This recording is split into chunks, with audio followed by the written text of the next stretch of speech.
é exatamente o oposto do que Bora, aconteceu. bora, galera. Acabou de começar a entrevista do Senna aqui. Vamos que vamos. Contra o rebaixamento até o final. A importância de começar com o pé direito, não só com a vitória, mas com uma vitória da forma que foi feita.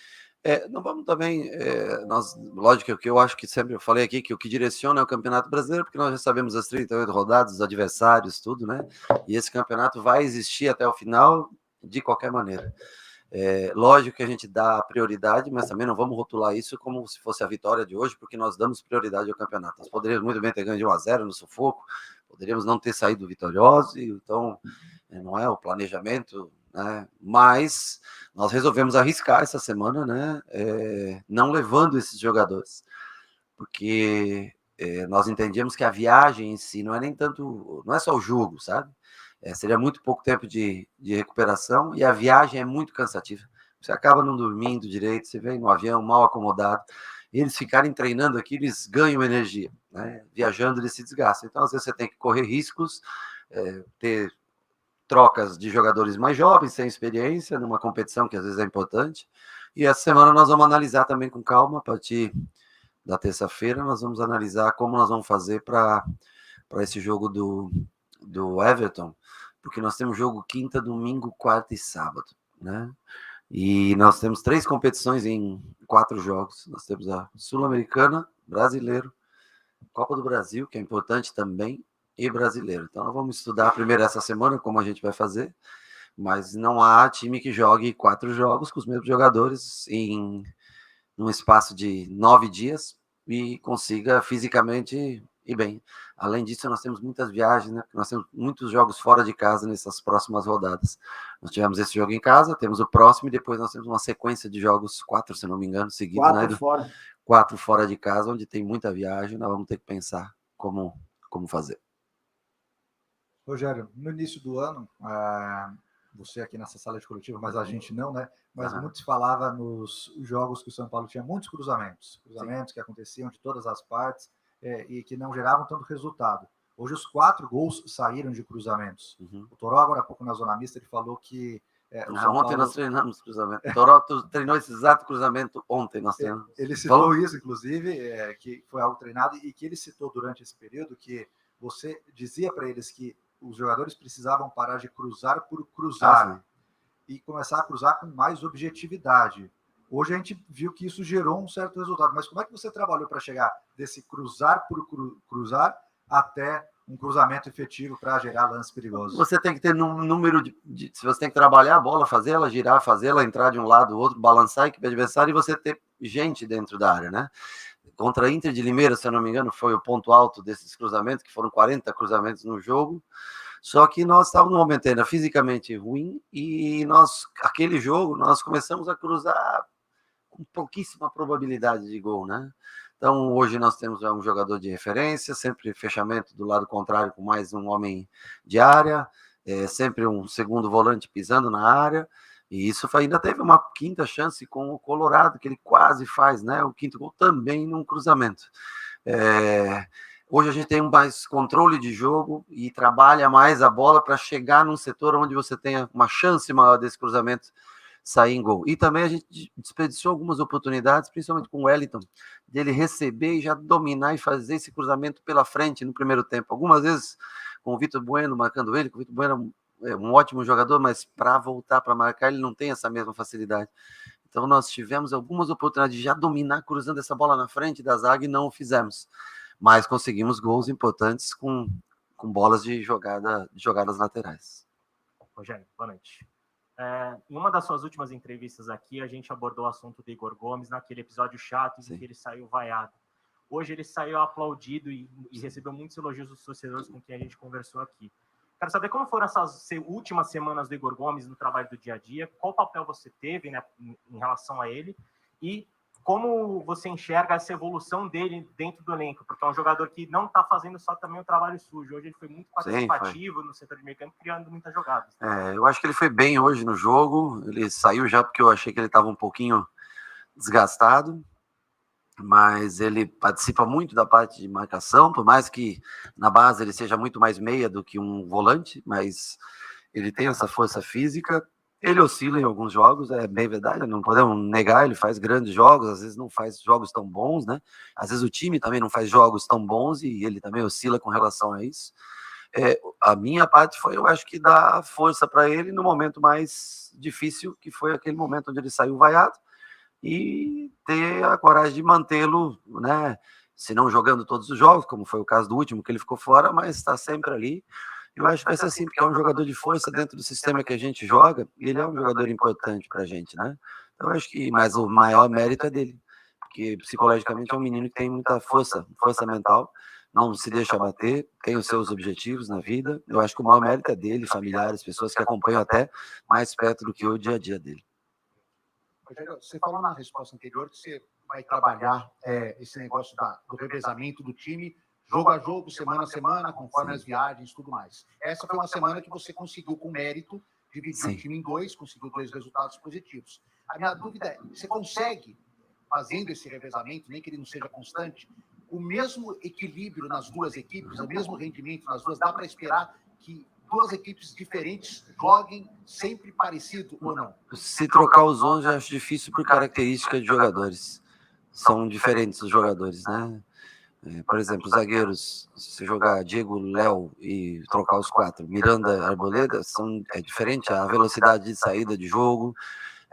O que dá é, por exemplo, Reinaldo tem uma construção boa como Rafinha mais por trás, e Igor Vinícius, por exemplo, tem um apoio mais ou menos equilibrado com o Wellington, né? Isso dá para você, mas a construção já é diferente, né? Então, por isso que você tem que analisar. O Luan conseguiu jogar 45 minutos, mas esse time do Everton é um time, na minha opinião, mais forte que o time do Equity que nós enfrentamos. Eu acho que é um time bem mais competitivo, que vai gerar bem mais dificuldades. Por isso nós temos que analisar. O jogo do domingo também é um jogo muito difícil, muito importante para a gente. E nós vamos tentar pensar no time de domingo, no que nós podemos fazer, a única vantagem é que como nós não temos viagem, independente de quem comece o jogo, os outros estarão juntos, quem não começar, para poder entrar durante o jogo. Mas, diferentemente do que foi que nós não levamos ninguém. Não, nós vamos tentar colocar os 23 que nós tivemos em melhor condição física para o jogo e tentar definir uma equipe, mas nós vamos ter mais opções de banco para esse jogo, porque não existe a viagem. Rogério, boa noite. Vocês já conseguem detectar e ter um diagnóstico sobre como alguns jogadores já conseguiram dar uma volta por cima, como o Diego Costa, o próprio Toró, e outros ainda não, e cito o caso específico do Rigoni? Putz, o Rigoni, cara, é um jogador tecnicamente fantástico, um cara do bem, assim, de bom de trabalhar no dia a dia. Eu lembro do Rigoni, da chegada dele aqui, que ele fez a diferença em vários jogos, né? E ele, assim, não está sendo tão feliz nos jogos, mas eu estou tentando pôr ele jogou o jogo passado, entrou nesse jogo, para que ele readquira confiança, porque ele é um jogador importante para a gente, é um jogador diferenciado tecnicamente. É uma questão, momento, a confiança que cai um pouco, mas ele tem o respaldo da gente no dia a dia, trabalha bem, é um cara que está sempre, agrega muito como pessoa também, ele agrega muito ao grupo, sempre de bom humor, sempre feliz, bate bem na bola, bate bem em faltas, tem 1 contra 1, ele tem várias coisas boas que agregam. Vamos esperar que ele possa, né, subir cada vez mais no nível de jogo, para ajudar a gente. É um jogador que a gente conta muito para temporada como um todo. Rogério, boa noite. O Gabriel Sara está completando 1 mês fora, Sim. já por causa da entorse no tornozelo direito, e agora o Rodrigo Nestor também está fora. Como é que está a recuperação desses jogadores? Você tem alguma previsão de contar com eles? Olha, nenhum dos dois ainda foi com o grupo para o campo, né? Eu acho que o Nestor amanhã ele começa a fazer já uma atividade para o campo, então há uma expectativa na terça dele treinar já com a gente. Como é pouco tempo parado, 1 semana só, não acredito que tenha influência na parte física.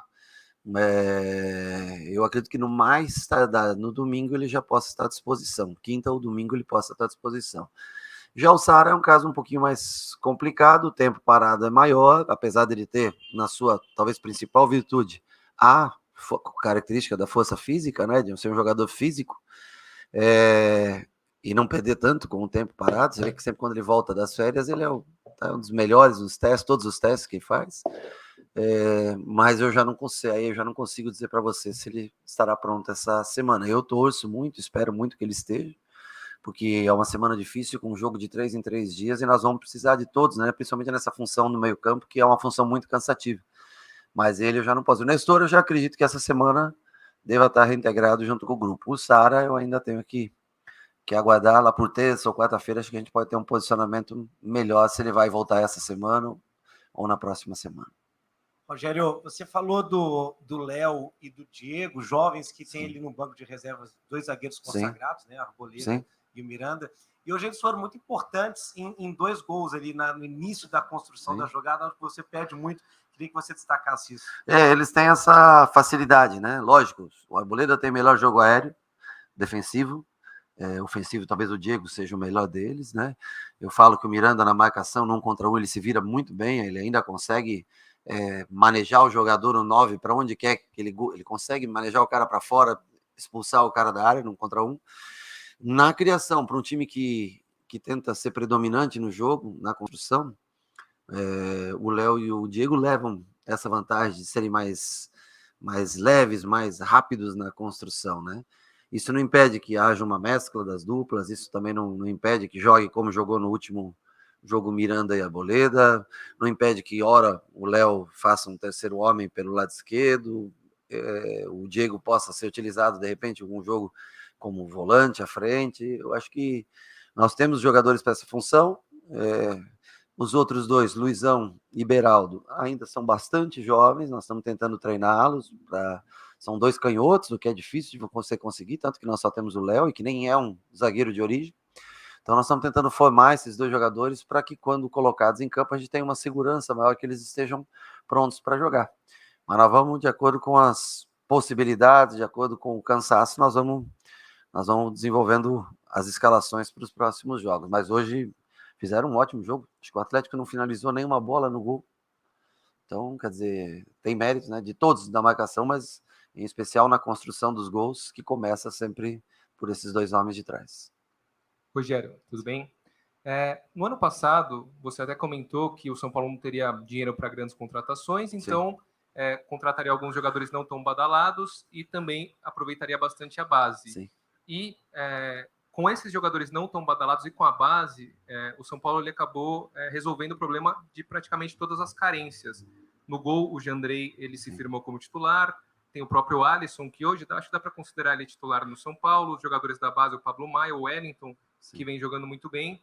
E eu queria que você falasse justamente se você imaginava, né, que essas contratações elas fossem se encaixar tão bem quanto elas se encaixaram na temporada, e também os jogadores da base, e aproveitasse para falar, né, tem o André Anderson, que não foi ainda confirmado como reforço de São Paulo, mas o que você conhece desse jogador, né? O que você pode falar sobre ele? Bom, primeiro que se o clube não se manifestou, eu também não posso manifestar, mas prometo responder a tua pergunta sobre o jogador. Eu acho um jogador interessantíssimo, um jogador que eu observo desde janeiro, mas eu não sei, eu só posso falar, quero que você me entenda, falar sobre ele se o clube anunciar, porque eu desconheço o acerto, reconheço o interesse e desconheço o acerto contratual, então eu vou passar a vez nesse caso.